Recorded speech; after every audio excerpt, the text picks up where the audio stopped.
Welcome into another episode of Everything is Logistics, a podcast for the thinkers in freight. We are proudly presented by SPI Logistics. I am your host, Blythe Brumleve, and I am happy to welcome in a very special guest, Reed Loustalot, founder at Lost Freight and maker of the popular Please Advise hat.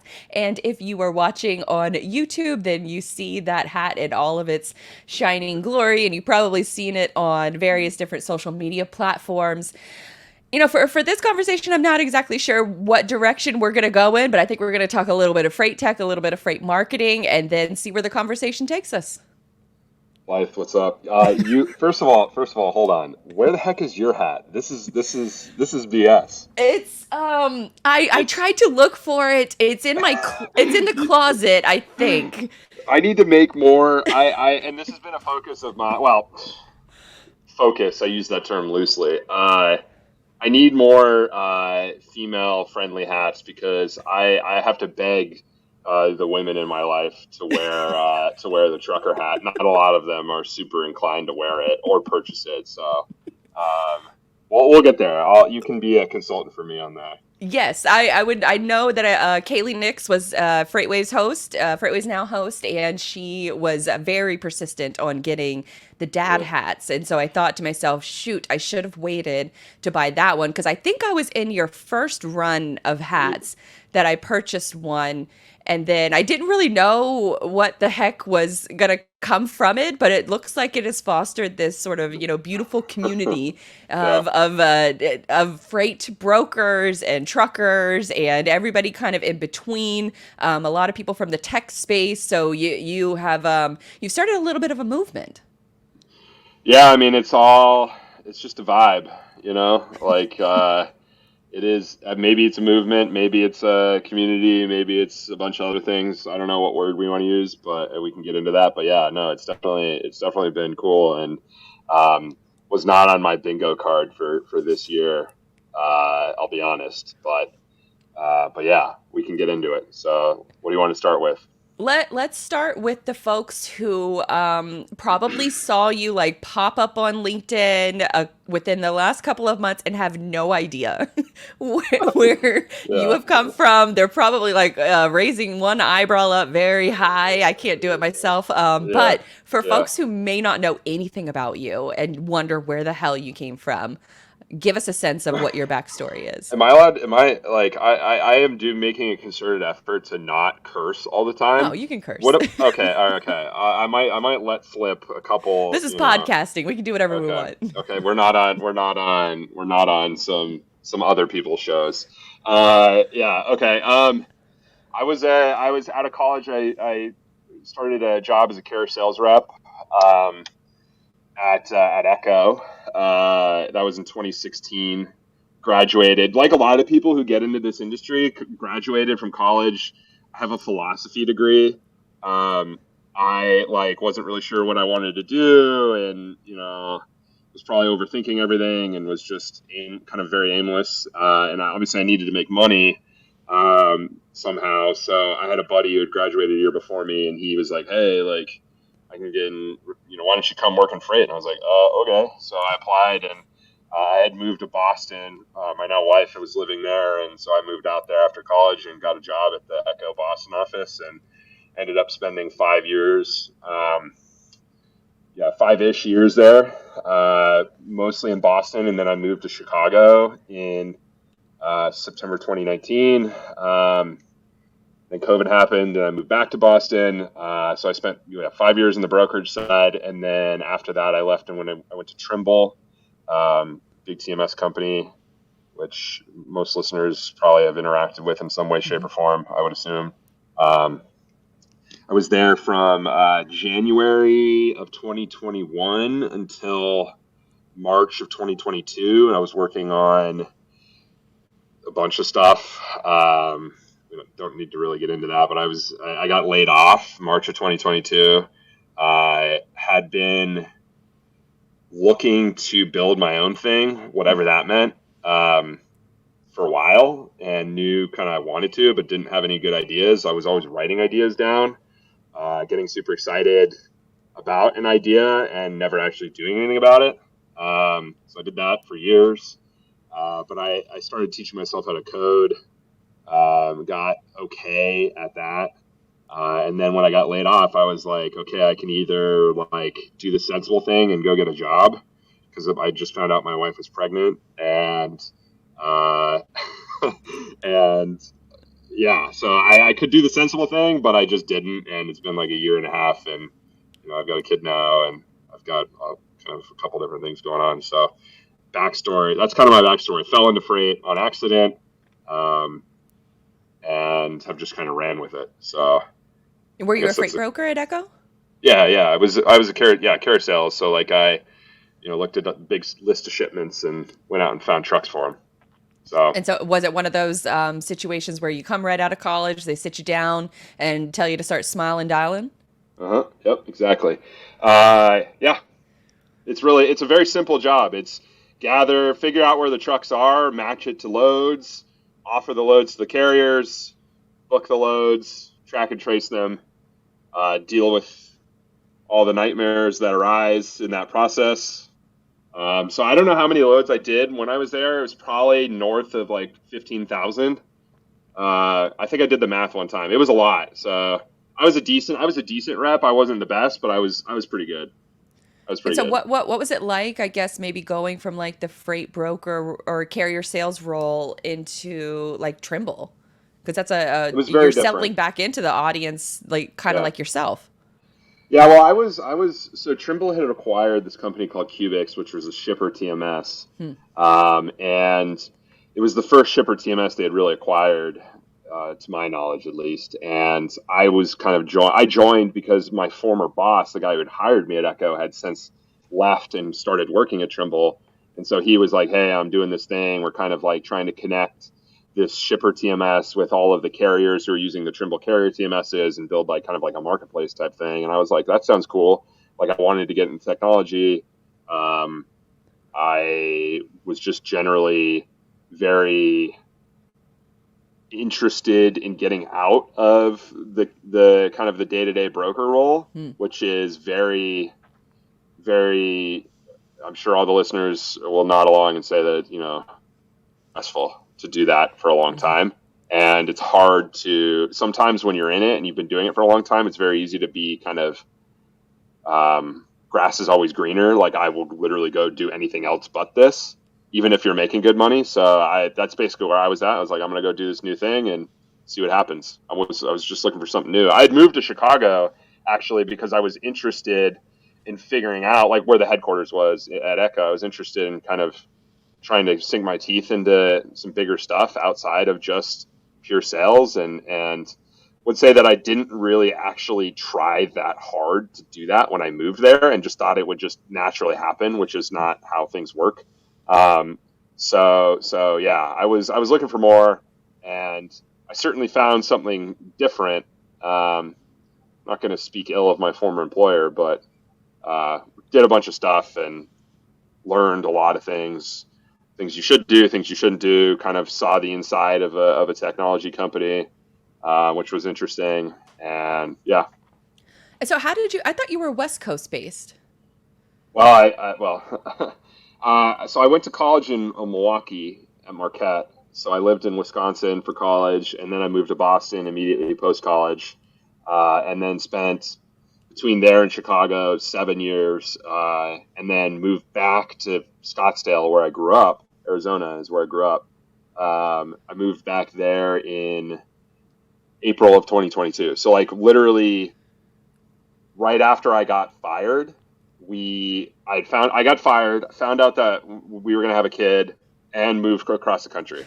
Like, so yeah. My residence is now in Arizona, but I've been in California all summer to not be in Arizona because it's hot as hell. So Yeah, you does have to that be make? you have to be really close to water during these hot ass summers. Yeah, 100%. Hopefully that makes sense. I think I've just kind of said a lot. I don't know if it made. Anyway, I'm just some guy who worked in freight for a while. Booked a lot of trucks.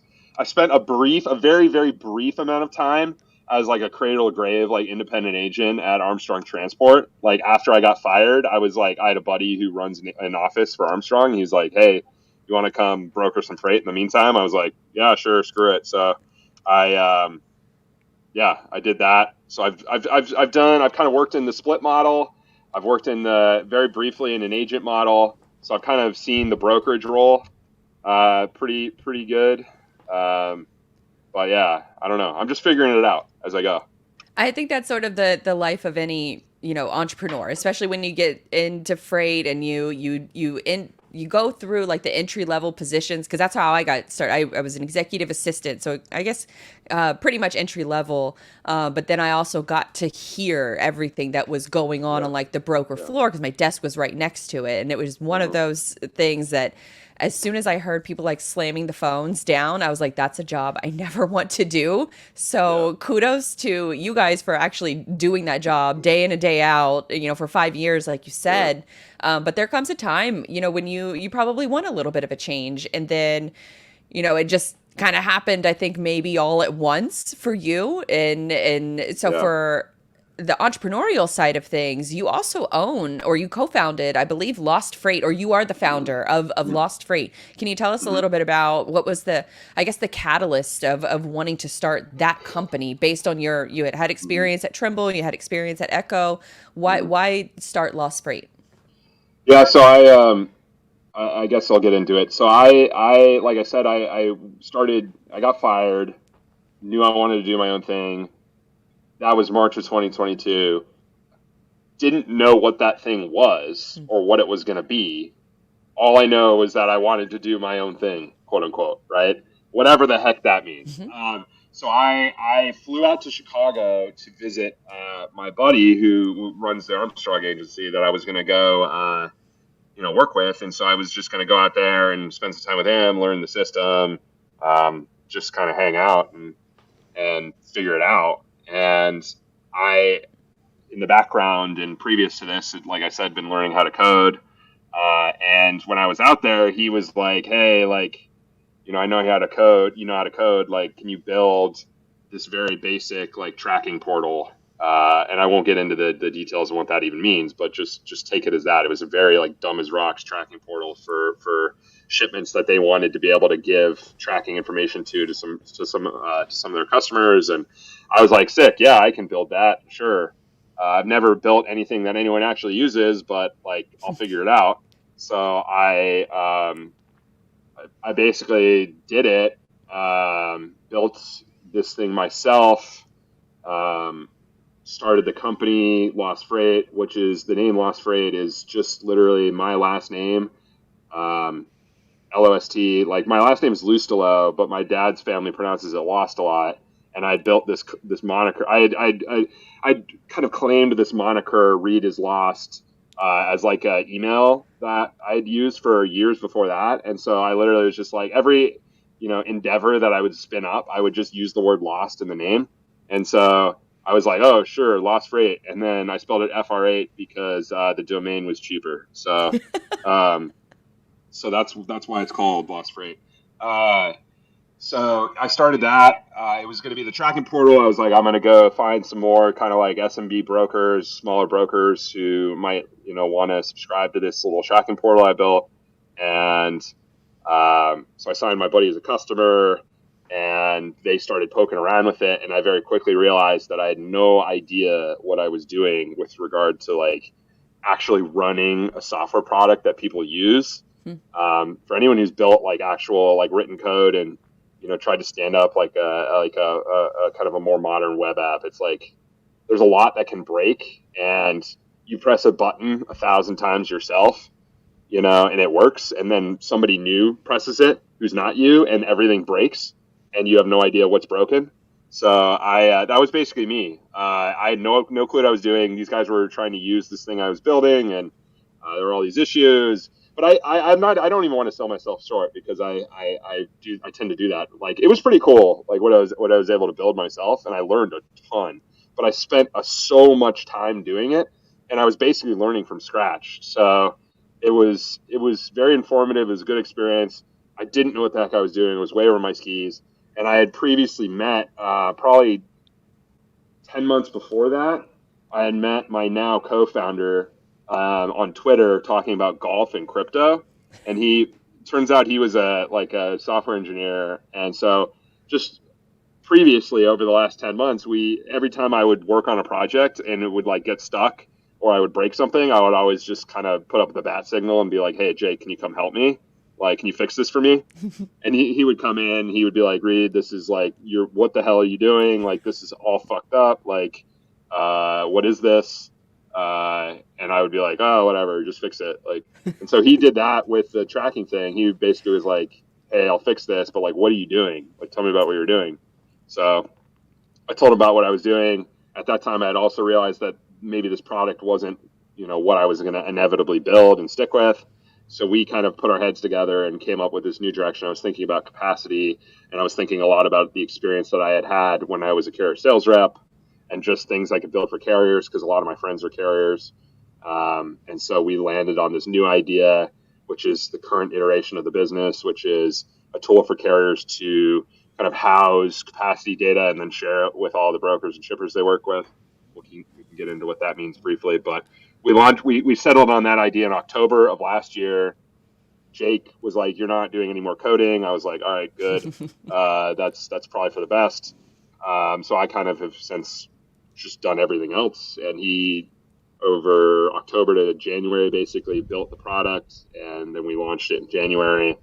And kind of the rest is history, and all the other BS that I've done since then that we'll talk about has just been a result of me just doing stuff online, trying to market without really knowing how to do it and without having really any resources to do it either. So, because we've raised no money, like we've bootstrapped everything and just kind of figuring it out. So.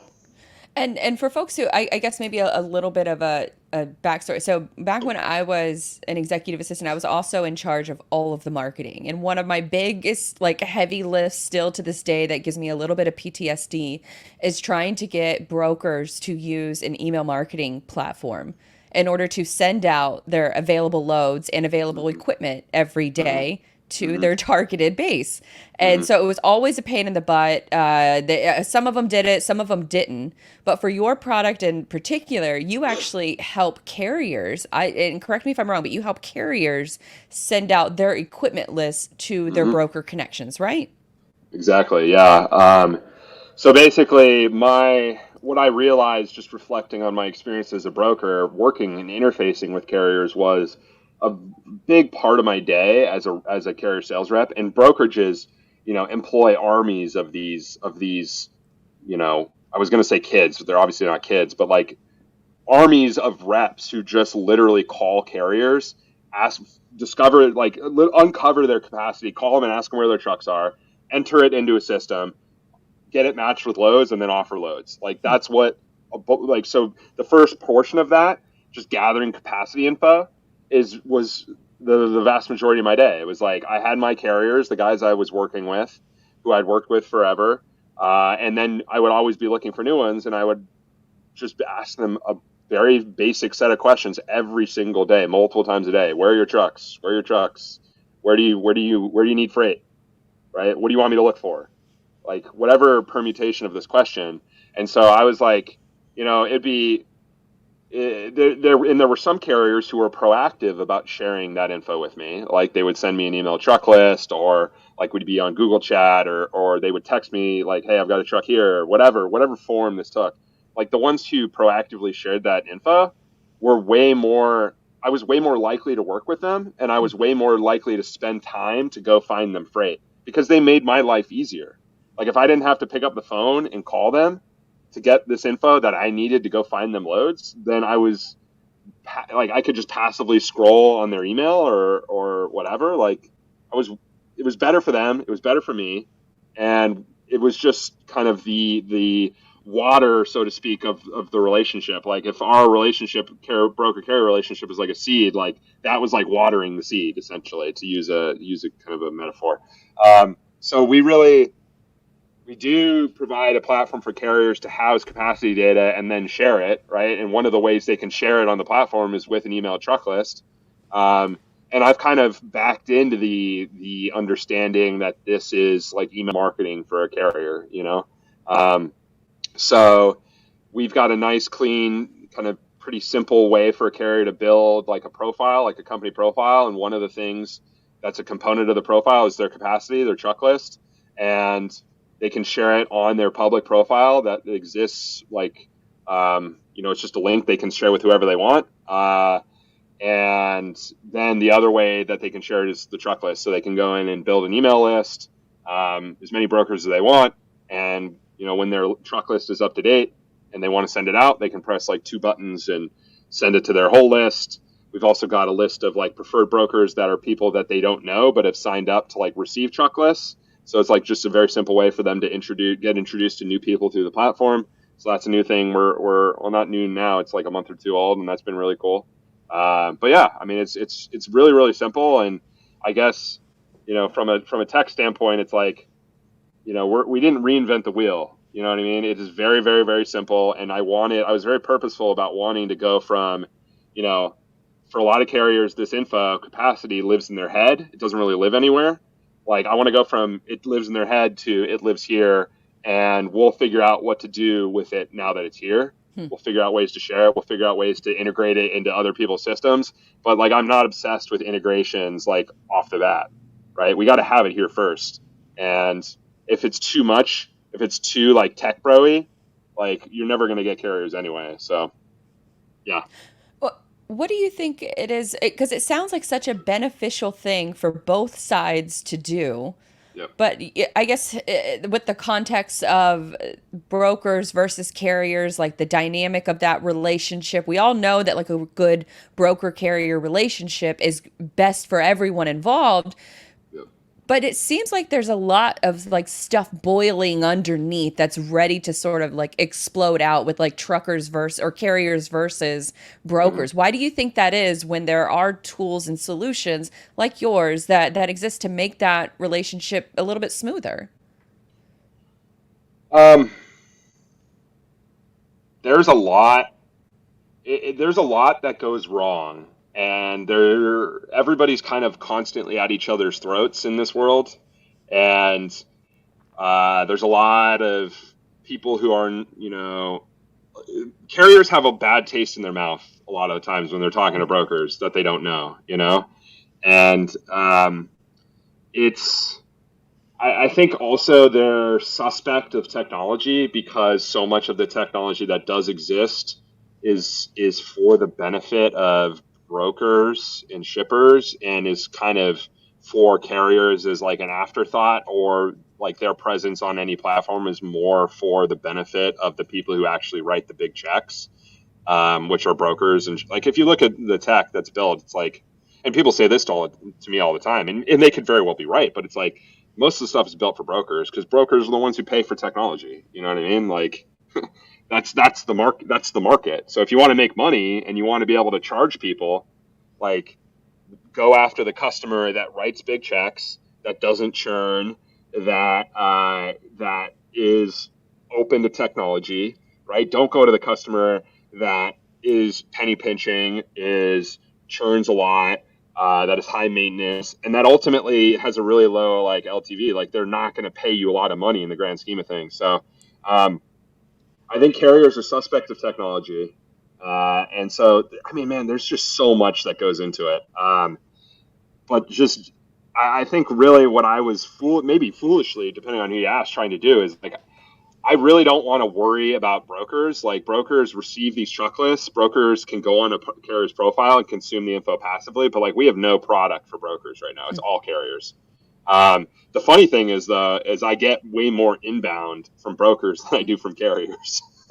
So like, it's all screwed up. I mean, it's just interesting to me, and I'm very much like, I try not to get like jaded about like how that actually is. Like, it's just frustrating that I'm trying to do something for carriers, but sometimes they just are like, they just assume that it's not for them, even though it Yeah. is.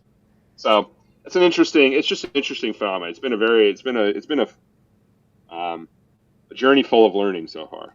And I think too we're almost like skirting around the topic of like just technology and trucks in general. And I think that it's sort of almost like left drivers with a bad taste in their mouth of like adopting any kind of technology. and because of how they've been kind of like screwed over in the, autonomous trucks or ELDs or, cameras that are facing them while they're driving, That's things all like that, surveillance. yes, the mass Hmm. surveillance, not respecting of their time, I think Gord, who is Twitter, he was Twitter famous. He's not on Twitter anymore, but you might have read his Substack or listened to his podcast. He's one of the voices that I really try to listen to as far as like the Hmm. driver perspective, and it feels like there's just almost like a resistance to a lot of transportation tech. Do you get that feeling too? Yes, 100%. Oh yeah.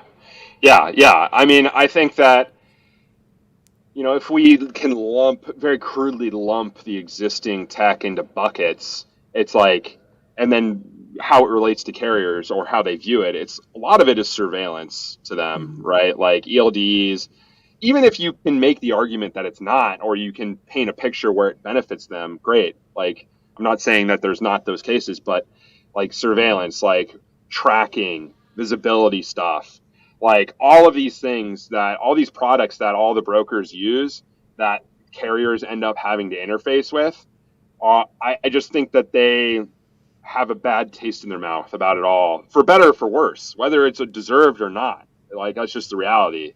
And when you build something new and you go out and you try to sell to carriers, it's hard to avoid getting lumped into that bucket as well. So, um, yeah.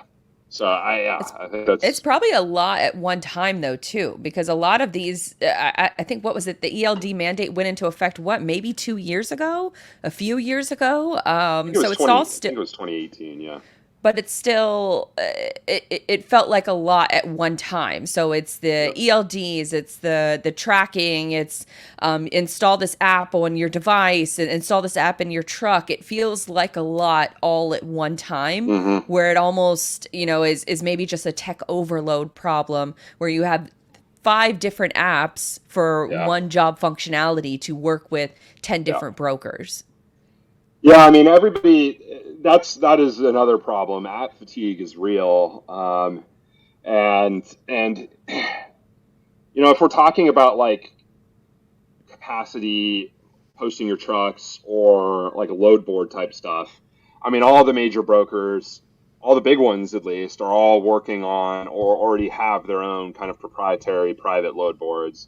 And then there's a bunch of companies that have kind of risen to the task of providing that same sort of feature set to SMB and mid market brokers, right?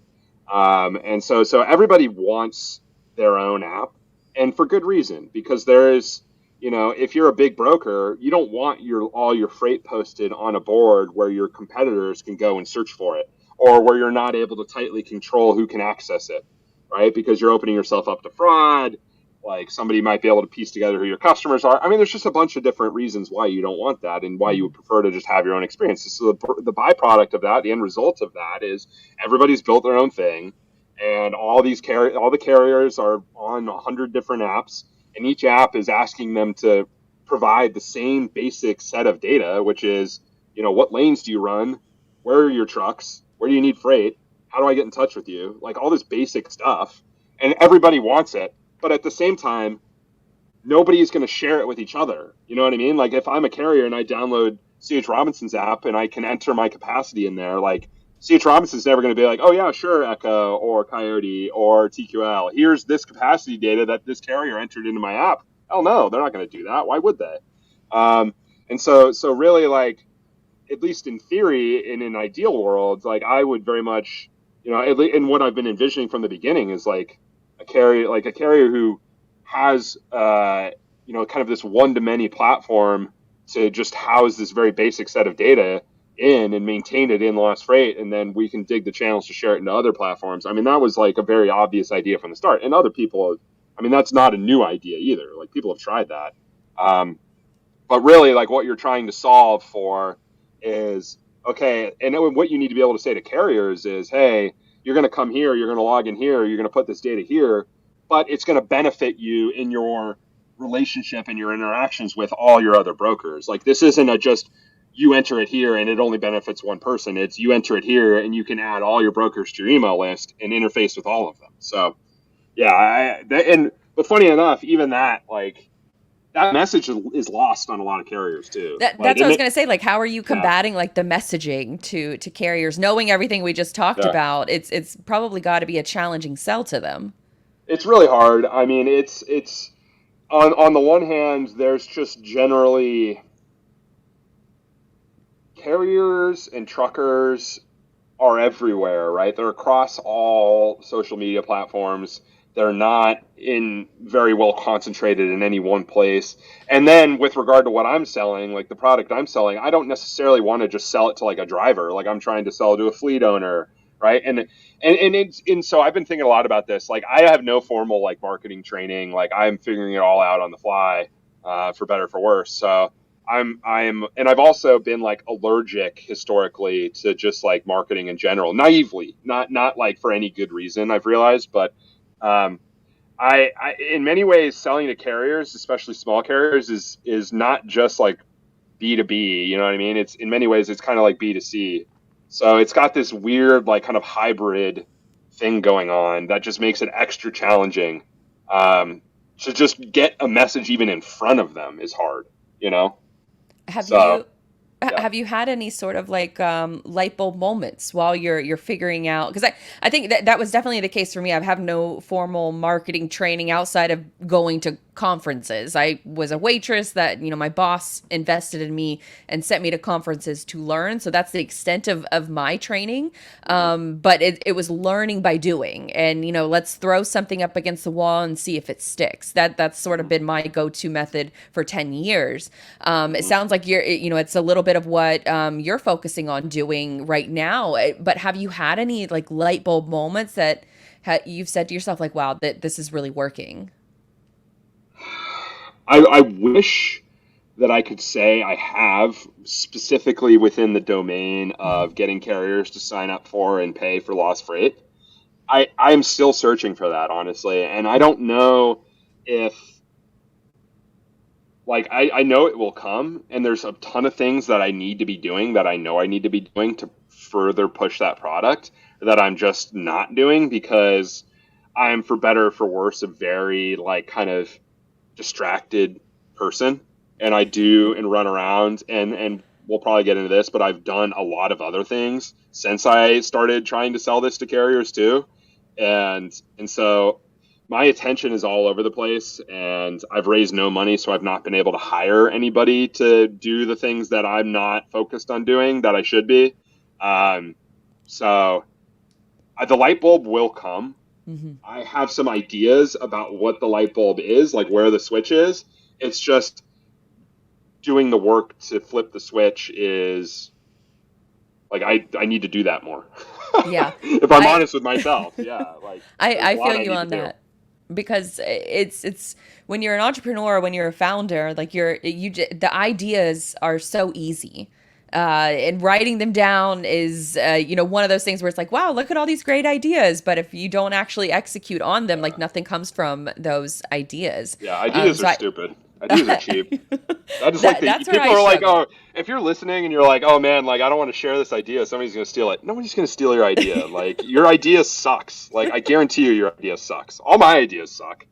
Like anyway, sorry, go on, go on. Well, no, I was going to say, well, speaking of ideas, maybe ones that don't suck, let's get into a little bit of the please advise hat phenomenon. How did it get started? Um, well, I mean, when you're a broker, and when you're in this world, we send a lot of emails, and stuff's always going wrong. And we would very much like to, in many situations, say a lot of things that we can't say. And so, in lieu of saying to a carrier or saying to a coworker or saying to a customer who has done something wrong or is doing something wrong and you're trying to figure out what's going on, like you would probably prefer to say, hey, like, what the fuck? Like, what are you doing? But instead, you just say, please advise. So I've always enjoyed the phrase. It's a good phrase, it's dripping with meaning. You can use it a lot of different ways. It's like a Swiss Army knife. I love it. It's a good phrase. And so uh, that put that over here. In February, I I built. I, so put that over there. I like the phrase. Put over here. I like building shit. I like building. I like building. The idea of building something very very simple, like a very simple website, and then getting it to go viral, and just like using social media and using just like word of mouth to like try to spread something is like also something I'm interested in. Just the general idea of like virality. And so in February, I built this site called pleaseadvise.ai, which was used the GPT API from OpenAI and prompted users for a warehouse name and would generate. And the idea was I was like, what's the most useful thing I can use AI for truck drivers? I was like, excuses. Like these guys are late. Like they're too busy to like come up with an excuse. So like, we'll just let AI do it. So you type in, if you're going to try it, it doesn't work because I need to refresh the API key. So you'll just watch Braveheart spin for what anyway, sorry. Yeah, so I built that in February and just kind of like put it out there and just made like a stupid TikTok that was like, "Hey, do you need an excuse? Like, here you go." And so that was cool. And then I was like, I don't know, I just like this phrase, so I wrote it on a piece of paper and cut it out. Like, well, not even cut it out, like ripped it apart and kind of made, and then taped it on top of a hat I already had. Which maybe you've seen pictures of that. So I did that, and then I wore the hat on the first time I ever went on What the Truck with Dooner, which was maybe in March, I think. So I wore it there, and just for fun, I guess, just because it's outrageous, and and then I actually initially I found I last night I was scrolling through LinkedIn to see when I started posting on LinkedIn. One of the first things I said was like, "Hey, like, would anybody want a hat that says please advise on it?" And like one person, this might have been like March, one person was like, yeah, like, sure." Like, and the funny thing is that person hasn't even bought one of the hats yet. So it was literally like nobody said anything because I had nobody following me. And it was just like a very stupid thing to say, like in this professional setting. And so anyway, I hit up this hat company and was like, I'm just going to make these hats. So I made 12 and I put them on Twitter and like a Stripe link and sold 12 of them. And then I ordered some more, and then I ordered some more, and I ordered some more, and I've sold a lot of them. So, And uh, you've also built like this community too around it, yeah. where we've talked about it on Freight Friends with Grace. She comes on once a month, but we were talking about the to be able to see other people that work in freight who have bought this hat and to see it on a map is just really fun. To Yeah. it almost like it like you can all how do I say this? You can put a face like with social media we have faces to names, but you Hmm. don't, I guess, grasp the entirety of sort of like a freight friends group until Hmm. you see it like laid out on a map where it's like, wow, there's 10 of us. Yep. 10 of us. Yeah. No, it's so I guess the thread that connects all the things I'm doing is just like just literally making it up as I go. Like I have very like maybe I can in hindsight draw a strategy, kind of try to pull the thread through all the things I've done, but I just really have, for better or for worse, just figured it out with a bunch of other things, and I'm realizing now in hindsight that it's cool and there's a lot you can do with it, and a lot will be done in the near future to try to take what I've done and turn it into something more formal and try to do even more cool shit. So that's vague, but we'll get there. Well, vague, but oh, go ahead. Go ahead. No. Well, I was gonna. That was a really good lead into the Discord community because Mm-hmm. I don't know that a lot of folks in freight were familiar with Discord, but now like 500 of them are, and you've built up this community. How did you Yeah. start this specifically for Lost Freight, and then it kind of evolved into something more, or did you start it with the bringing the whole sort of freight community together in mind? No. I started it because initially Well, Jake and I used it personally amongst ourselves to communicate about just like building the damn thing back. So I started it. I think I started it September 13th, and it was just that whole time was just me and him in like a private channel, just talking. Um, and then I thought, okay, maybe I'll like invite some customers use it as like a feedback channel. But very quickly, as soon as I started getting more active on Twitter, um, I just started inviting people to it, and it's just kind of taken on a life of its own. Um, I haven't really, yeah, just only recently I've started to do more like actual formal stuff within it. But historically, it's just been kind of a chat room. And whenever I talk to people who seem interesting, I have a lot of conversations, like for better or for worse. I'm super, like I said, I'm a distracted person. So somebody reaches out and they're like, "Hey, you want to talk?" Like, at least for now, like I've been sure, yeah, why not? Like I like talking to people. So, and usually the end result of that is me inviting them to the Discord, and then buying a hat, or they maybe have already bought a hat and they just want to participate. So, like, I think it was not on purpose. I had no intention of doing the things I've done from the beginning, and but we have whatever it is, like 400, almost 500 people in there now, and we're doing formal events, and um, there's a lot of good conversations that are being had, and there's a lot of things. Yeah, there's a lot of good conversations that I don't think are really happening anywhere else. Yeah, Um, I would agree because the freight community, especially with as long as I've been doing marketing in this space, it has always been so fragmented. It's always been challenging to try to do something a little bit creative. I always thought, I come from the sports and entertainment world too, where like sports and entertainment kind of set the bar so high as far as like how entertaining you can be. But then on mhm, the freight side of things, it was always like, well, this is what everybody else has been doing, so I guess I'll just do some of the same. But it mhm, really wasn't until 2020 when COVID hit, those conferences that were in person first went digital. And so that's where like a lot of social networking started, especially on LinkedIn within the freight community. mhm, But it was always on LinkedIn and it wasn't on any other platform. mhm, But now with Twitter/X starting to grow, now Discord is in the mix. It feels like there are starting to be like these solidified places where some of those, in my opinion, more interesting conversations are happening. Because for folks who maybe I should back up a little bit. For folks who don't know, Discord is almost like a Reddit. It's almost like a Slack, kind of married together.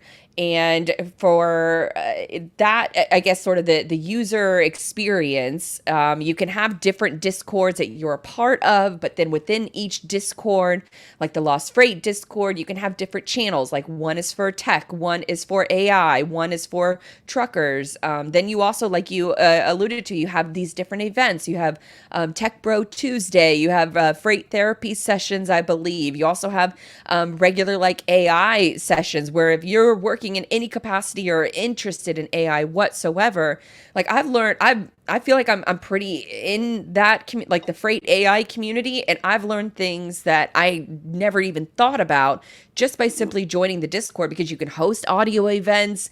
Last week there was one of your Discord members, Garrett. He was actually showing how to build AI tools, and if you're halfway interested in any of this, like this is the place to go and learn and to talk about it, which I think is really cool and no one else has done until you guys. So I mean, obviously, like kudos to you.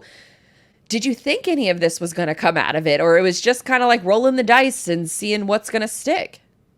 Um, I think I started in February, or yeah, in like February, right when I started selling the hats, which I think was April, I think. I That's right when I sold. First of all, when I told my wife, when I told like my partner Jake, like, hey, I'm gonna go sell these hats, like everybody was like, you're insane. Like that's not gonna work. Like, what are you talking about? Like that is like the dumbest thing I've ever heard. And I was just like, okay, whatever. Like maybe it is. And so right in April, when I put the first link up, like when I first ordered the first 12 and I put a Stripe link up that didn't have a picture of the hat at all. Like I didn't know what it was going to look like. And I just said, hey, if you want a hat, like buy one here. And I sold them all on the first day. I was like, oh, like this is like, haha, like jokes on you guys. Like I'm gonna be like this is gonna be sick. And still, like I sold 12 hats. You know what I mean? Like it's not like whatever it is. It's I was a 3-figure e-commerce founder. That's what I titled myself. Anyway, yeah. So around that time is when the Discord started to like kind of tick up a little bit. Right then and there, I was like, these are like 3 different businesses that are like right here in front of me. And I kind of started thinking pie in the sky, coming up with all these probably horrible ideas, but some of them won't be, and some of them become true, and some of them already have. That like when you get a group of people together in a very like informal setting, that's driven by kind of jokes and fun and just like good vibes, like there's a lot of cool things you can do, but that environment is very hard to foster, and it's really easy to ruin. And companies, it's just companies are, I feel like, especially in freight, are really boring and are not equipped to do something like that, for better or for worse. And if you set out with the explicit goal of like, oh, we're going to build a community or whatever, it's like when things are forced, it doesn't work sometimes. So I've taken a hands off approach, but at the same time, I've been like, okay, I know we're going to be able to do cool stuff, but like I can't force anything. And so I'm just kind of like stirring the pot, so to speak. And I'm letting it tell me what is possible. And I'm doing what I can to kind of nudge it in the direction of what I think is going to be possible as a result. I know this is all vague, but like, I think that's a good way to put it. So, I mean, we've got the Tech Pro Tuesday event. It's only been a month since I started doing that. Like, and we've got like yesterday, I don't know how many people, like 30 some odd people. Like it's like almost midnight on like a work night, and people are talking about like EI, like in a Discord group, like, and we've got people who are like, equipped to actually do something about things, right? People who can build stuff. And so I already know there are people in the Discord who are like building their own products, like they're already demoing them in the event. So long term, I mean, who the hell knows what's going to come out of this? Like, it's going to be really cool. And at the same time, like as time goes on, the bigger the group gets, the bigger our distribution is as a group, the bigger my distribution is. I'm just going to be in a position to say to people, hey, if you've got a good idea, here's a group of people who are users. Here's a group of people who are potential customers.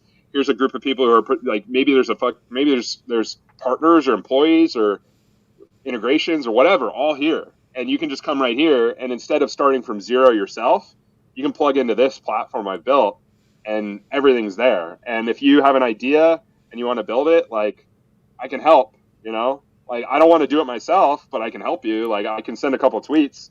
So, we started with the Tech Pro Tuesday thing. That was super cool. I mean, we've been doing Freight Therapy, which is a Twitter space. We've been doing that for a couple months, and that's just like memes, like screw around, like have fun on Thursday nights.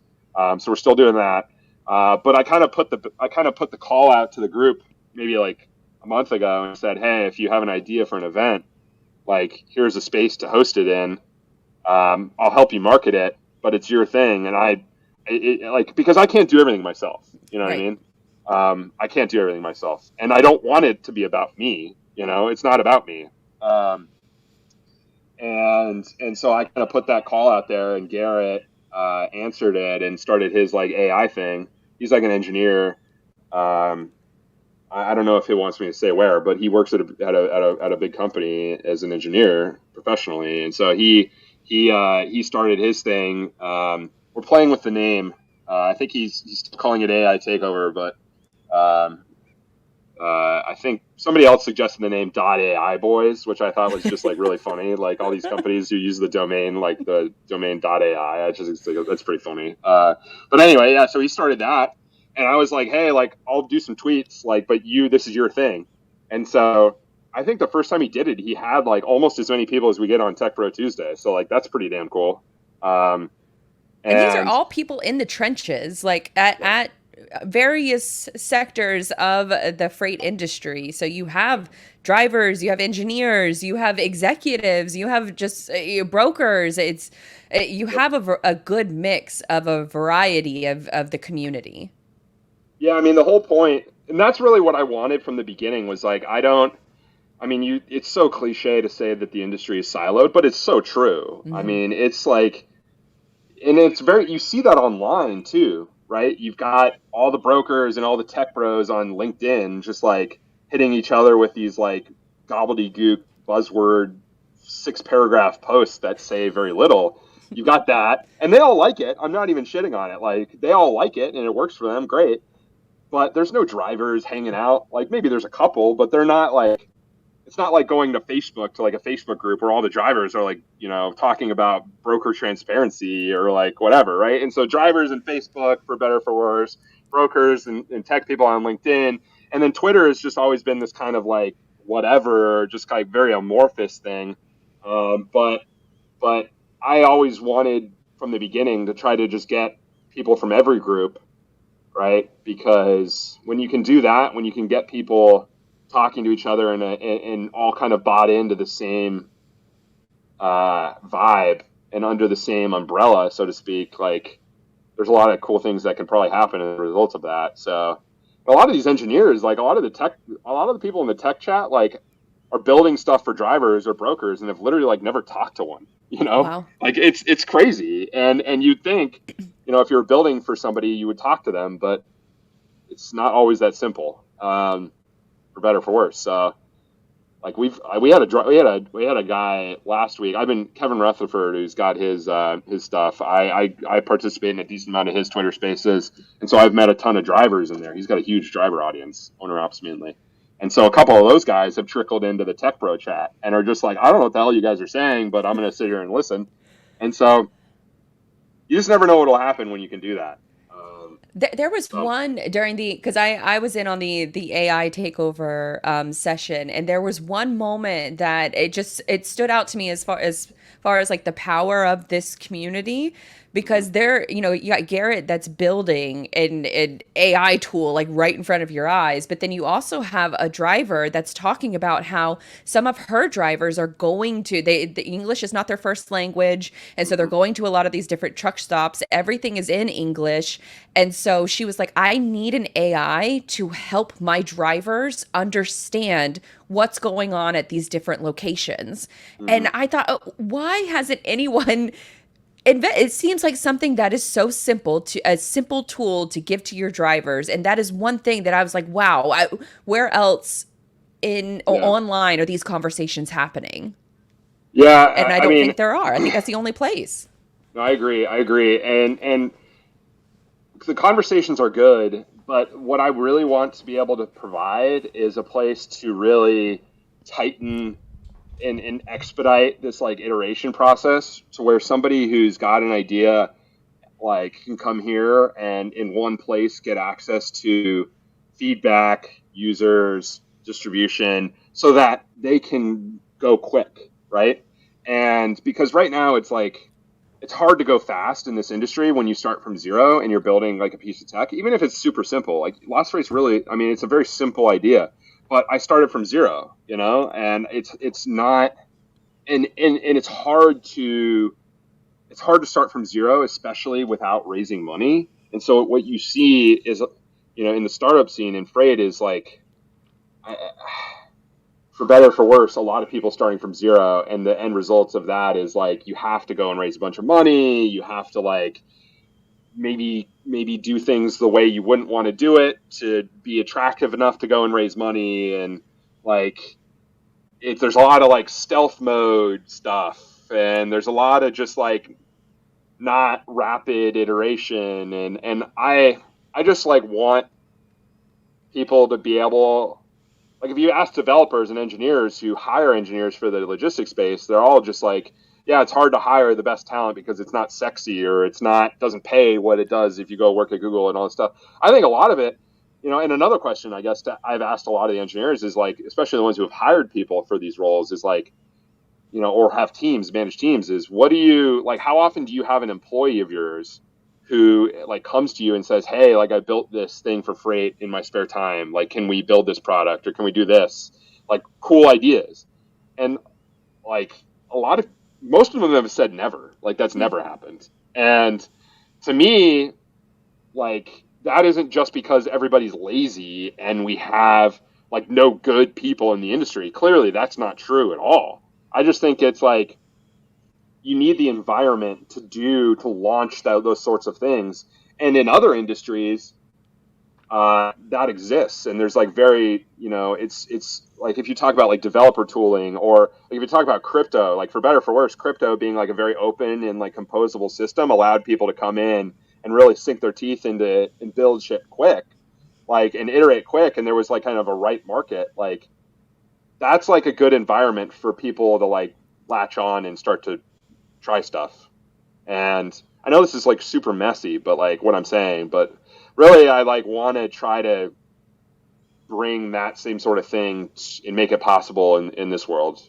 I don't know if that makes any sense, but No, well, there was this article in Business Insider this week that was talking about how a lot of millennials and Gen Z, they are not posting to traditional social media platforms in a traditional sense. So, for example, Instagram, the picture that you post, there's probably 30 other pictures just like it, and you picked the perfect one in order to post. And so, for a lot of millennials and Gen Z, they are now avoiding posting altogether and instead moving to these smaller niche communities. They're moving to group DMs on these platforms, and that's where the growth is happening in the social space. And so like as you're talking, it makes a ton of sense why the community has grown so much and these conversations are taking place, is because there hasn't really been another form for them to have that a little bit of an outlet, whether it's their current job or their current social media landscape. It feels like that maybe this community is giving that to them. yeah, no, I agree. And I think really like when I started in the industry, I was looking for like if what I'm building now in this group existed and I could like have joined it in 2016 when I started, like that's really what I was looking for. And I was looking to like kind of sink my teeth into it and interact with people in like an informal setting to like learn more and talk about ideas and do all this cool stuff. And like it just hasn't really existed. And maybe it has, and I don't know about it. Like I'm open to that idea, but like I don't know if it has. So Yeah, yeah. I was gonna, would you have been nervous to share your idea? Eh. Probably because I had never built anything and I wouldn't have known that the idea is like essentially meaningless. Like, ideas are just like there are no really like there's probably no idea we could come up with in this industry that hasn't been thought of, right? Or it like and very, very likely hasn't been tried. So like it's the idea is not like, and I'm not even being cynical, I don't think. Like ideas are fun. I love ideas, but like the hard part and the hard part isn't even building like a product. Like we talked about this a lot yesterday. Like the hard part about building a product and launching a company and growing it, the hard part is like distribution. The hard part is selling it. The hard part is bringing it to market. The hard part is getting people to understand what it is, getting people to use it. Like that's the hard part. The hard part's not building it. Like we got plenty of engineers. You can hire a dev team for, wherever to build product for you. And people do that and great. But like, that's not the hard part. Yeah, So it's definitely I, the execution of people it need to share. consistently. People need to share too. Like, so just on this point generally, it's like, man, I know that I know that I can say confidently now that I owe every bit of success, quote unquote, I've had so far to like just sharing and oversharing, like really I try to encourage people to tweet because even if the tweets are stupid, like it literally doesn't matter. Like just everyone's going to forget. Like if you say something stupid, like nobody's going to remember, And the especially if you algorithm have, isn't going to show it to anyone anyways. yeah. And especially if you have no followers, like I encourage everybody to overshare literally because you just never know what's going to happen. It's like the internet is very magical, and it's hard for us to. Sometimes it's easy to forget that whoever is on the other side of a chat, or on the other end interacting with one of your tweets, or scrolling past whatever, an email newsletter, whatever, a piece of content, like those are like actual people, right? And if you do that enough and you put ideas enough out there, like somebody's going to latch onto it and find it and say something to you. And you do that enough, like, I mean, crazy, magic happens. Like that's just reality. So if you're listening, you should start tweeting or Xing or whatever the hell we call it now. We're gonna stay calling it tweeting. I refuse to call it Xing or whatever. Posting, I think, is what Elon prefers us to call it. But Twitter is just so iconic brand, iconic verbiage. Like if you invent a verb, you Yeah. should use it forever. I tend to agree with you, although and I'm not like an Elon stan by any means.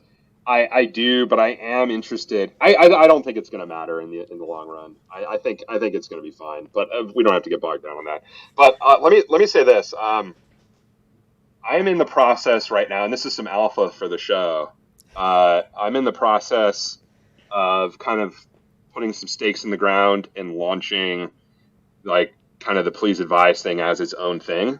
And so there's going to be, it's basically like a media company, honestly. So more to come on that. I know. What else do you got to share about that? You can't just leave us hanging like that. Yeah, no, I mean, I think that there's a lot of good conversation, and conversations can be good content.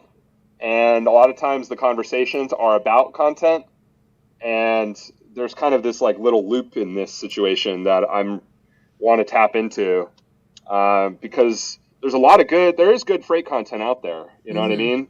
Like there's insert other podcasters, insert other, Gord you mentioned, like there's a bunch of people kind of bubbling under the surface, and I very much would like to be able to lend the platform that I'm building to them and create almost just like, just lend the platform to them. So I have a bunch of ideas for that, and we're going to be doing more events in the Discord.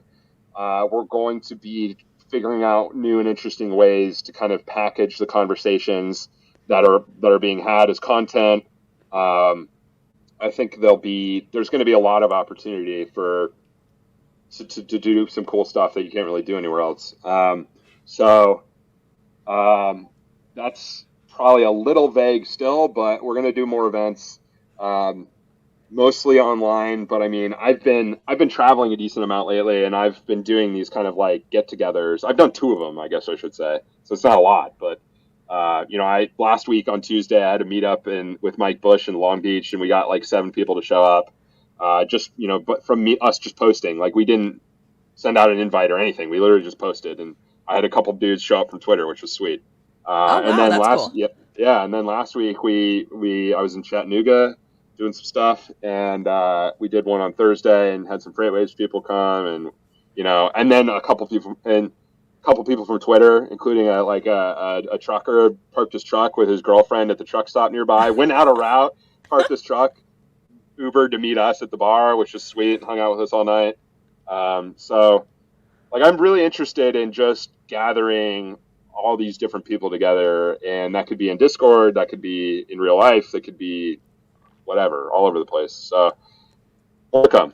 Yeah, that's definitely really cool to see almost like the growth of it, where it happens in these, I call them like digital handshakes, but then they turn into real life relationships that can only be enhanced further by those digital connections, because we're all busy, we all have things to do, our attention spans are 30 seconds if that, and so where we choose to spend our time online, and then where we choose to spend our time online that moves in person. I think that somebody might hear, like an executive might hear, oh well, only 7 people showed up, but like you said, there was no Yeah. marketing behind it. Nah. A couple Yeah. people from Twitter showed up. Like you can't measure the ROI of that, because it's going to just continue to snowball on top of each other, but you can't build the snowball without getting started at first. Yeah, no, that's a very good point. I think it's going to be, especially in the beginning, a lot more figuring it out, and how we inevitably are able to to monetize it is, I mean, there's going to be kind of the more traditional ways you monetize media, but like I do think that there is a serious opportunity to um, for me to be providing a very engaged and bought in group of people. Like this audience is not just like, newsletters, like a newsletter audience, right? These are people who are like bought into the brand, like are there Mm-hmm. participating, right? And are super engaged, which is awesome. Which is like, and you can't have that unless there's like actual good energy, you know? And so really, like, I just want to continue the energy we have and just the good vibes, and just figure out how to grow it. Not growth at all costs. Like, it's not just a numbers game. Like, numbers is like a vanity stat. Mm-hmm. Like, I want like, and in many ways, it's hard to measure. Like, you can't measure vibes. You know what I mean? Like, how the fuck do you measure vibes? Like, and I've been joking around with like the Sonar people from the beginning, like the please advise vibe index, like put that in Sonar, like, and it's always up and to the right, like, and like it never goes down, literally never goes down. Like I joke about that, but it's like how the hell do you measure that? I don't know. How do you benchmark that? How do you chart performance? Like if you're an advertiser and you want to like advertise in this space, like how do I go and say, hey, we've got 400 people, but they all love each other. Like you should pay me more because of that. I don't know. Like I'm gonna figure it out. Like I'm not naively. Maybe I should be more worried about it because I do need to make money. Like I need to make money somehow. Like I don't have a job, Like I've been doing all this stuff for a year and a half. I feel like I've delivered some value, hopefully, to people, and they tell me every day that I do, which is cool. But I need to, you know, there's a lot you can do when it's more formal, but always we need to maintain the vibes. For sure. I think So, that is a pretty good. Well, I would end it right there, but I have these questions that I go, typically go, ask go. at the end of each interview, and I gotta ask you some of these. So one of them that I have on my list is, who are the most interesting companies in freight to you? So there's this company called Genlogs. He's got a couple other co-founders who I haven't met, but his name's Ryan. I met him at FreightWaves in Cleveland at the Future of Supply Chain show. They're doing some interesting stuff. They're kind of bubbling under the surface. Genlogs. I like them a lot. I'm super interested in this product that Garrett's building. He's in stealth mode right now, but he's actually demoed it. He's demoed it a decent amount in the Discord. So I'm bullish on that. Um, Beyond that, I'm just for better or for worse, I'm much more interested in like the low key stuff. Hmm. Like I'm more interested in Garrett building something on the side in his spare time than I am in some company that's raised $100 million at some crazy valuation that hasn't got a product. You know what I mean? Like so that's I like those two. I'll stick with those two. Okay. Good answers for that. Next one, favorite. So I probably know the answer to this already, but favorite social media platform and why? I mean, it's no question. X. I'm a Twitter guy. I love Twitter. I think it's the best thing ever. Um, yeah, I mean, there's why. I just think it's it's the most disorganized and it's the most chaotic and I just am a pot stirrer and I just it's just way better. Like I don't even have a good reason. I just like it. It's also the hardest to grow on in my Hmm. opinion. I mean, I make memes. I guess I haven't even talked about that. So I've made some memes just in my day just for fun and I started posting them on Twitter and we get a couple likes, but like, and I'm now kind of friends with Paul at Per Caviar, and he was like, "Dude, you should make an Instagram and post these memes there." And I was like, "Okay, screw it." Like, and so I've got like 1,500 followers almost on Instagram, like for doing nothing. Like, but I've got 2,000 or 2,200 followers on Twitter, and that's taken me so long and so much work to do. But like, I think Twitter's just way more intimate. I just like it way more. Yeah, Yeah, I feel like you can definitely tell people's personality way more by their yeah, tweets and what they like back when I used to do like sports interviews, I would never. I would see the PR list of questions from the teams that they wanted us to ask, but I would skip all that, go right to their Twitter and see what, what have they liked in the last like 6 months? Because that's going to tell me a lot more about that person. It's going to be way more interesting than if it's, the PR questions. It's been a little bit challenging to use that same strategy in freight, but hopefully with more and more people joining the platform. And we're going to get more people. We're getting more people. We're converting people from LinkedIn. I mean, come on, guys. Like, what are we doing here? Like, just come over. What the heck? Sorry. Yeah, LinkedIn is one of those, like, I have just shit talked so many people on Twitter for so long that LinkedIn felt like my professional rebrand.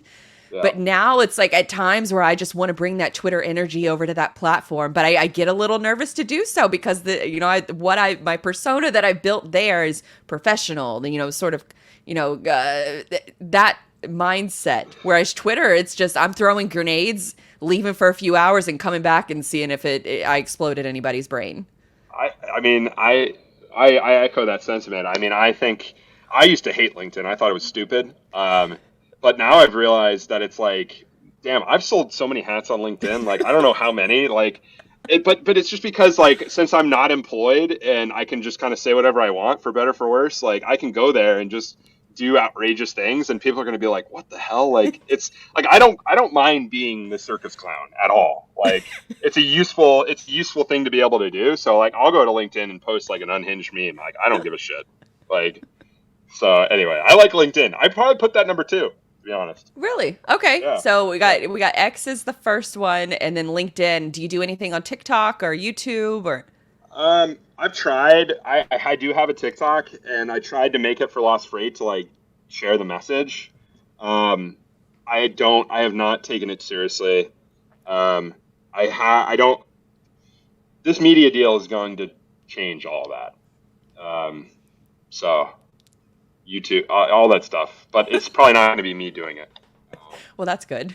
Yeah. Then you can at least have some help because it is media is so much work and it never stops. It's a hamster wheel, and so if you start off from a good place, an organic place, I think that people resonate a lot more with the message than, just starting out with a bunch of VC money and you're just going to pump it into, some targeted ads. That is, I think, the old way of doing things. And I think the new way is by starting with community first and starting with a purpose first. If you want to sound smart, you can say that. I agree, though. You're right. Everybody's community is like a huge buzzword these days. But it's what people are looking for. Like it's I don't think it's, any secret as to why your community has grown versus, other areas of the freight web of where people are hanging out. Like conferences are a huge deal. There's thousands of people that go to them every year, but what happens afterwards? What happens? How does that conversation, continue to flow? And I think that platforms like what you're building is where those conversations can continue to flow after the fact. Well, let me say one thing real quick on that note. We've got, there's going to be a lot of FreightWaves F3. There's going to be a lot that happens there, just in this whole domain. So, just if you're on the fence about going to that, you should go. And I don't even mean just you. I'm assuming you're going to be there. Hopefully. Yeah, I'm going to be there. Did you get a ticket from me? I got to talk to Bradford. David Bradford, I don't know if you're listening, but we got to talk. I put the bug in his ear. I buzzed the tower the other day to get him to resend him, but there's going to be a lot of Please Advise hat owners there, so it'll be the vibes will be very high. Up and to the right for the vibes at F3. Exactly. All right. Well, I think that's a pretty good place to end the show. Anything else you want to let the people know about or highlight? Hold on. Let me see if something's up. So, stay tuned. There's a lot more to come. We're gonna do some more cool shit. If you're a carrier, you should go check out Lost Freight, and you should send some truck lists. Like, that's cool. Please do that. But everybody, like, that's messages for carriers. But everybody, I know. I think live at pleaseadvisory.com have thrown up this like newsletter subscription, um, and there's going to be more. There's going to be more there soon. So Okay, so we'll make sure to include that in the show note. So pleaseadvise.ai, and then we'll also include all of your social channels, of course. Anything else that we should include? Probably the Discord. The Discord link would be good. I'll after this I'll send you the links to put on there, Perfect. and we'll go from there. All right, cool. Well, if you heard that, then you should probably check out the show notes or the show Mhm. description in order to find out more of what Reed is talking about. But this was a cool conversation. I'm glad I didn't really prep for this. I'm glad we just took the conversation where it wanted to go. These are my favorite kind of interviews. So I Mhm. appreciate your time and appreciate more so what you're doing as well. Hey, well, next time we do this, we're going to do it in front of a live audience in the Discord. So, Let's do it. yeah, okay. Yeah, let's do that. Heck yeah. All Nice. right, bye. Cool. All right. Thank you, Reed.